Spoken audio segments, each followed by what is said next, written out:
আমি আবার ফিরে এসেছি। আপনারা নিশ্চয়ই খুব ভালো আছেন, সুস্থ আছেন। আমি আজকে আপনাদের করে দেখাবো ছোলা কড়াই দিয়ে আর ডাল পুরি কীভাবে না পুর দিয়ে ডাল পুরি করা যায়। প্রথমে আমি ডালটাকে ভিজিয়ে নিয়েছিলাম, এইভাবে ভিজিয়ে নিয়েছি। আর এই মশলা এর সাথে অ্যাড করব।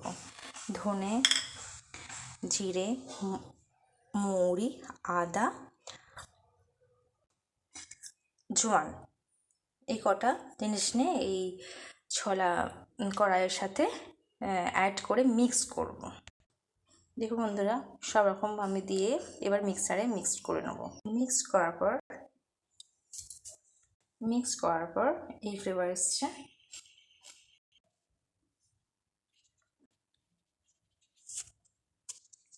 সামান্য পরিমাণে তেল,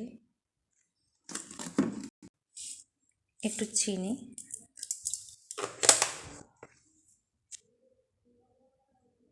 ও পরিমাণ মতো একটু লবণ দিয়ে দিয়েছি। দিয়ে এটাকে ভালো করে আমি মিক্সড করেছি। ঠিক আছে,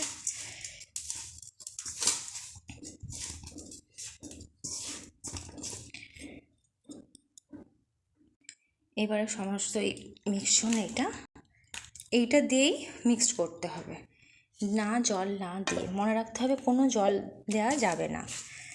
আর আমি একটু সুজি দেব,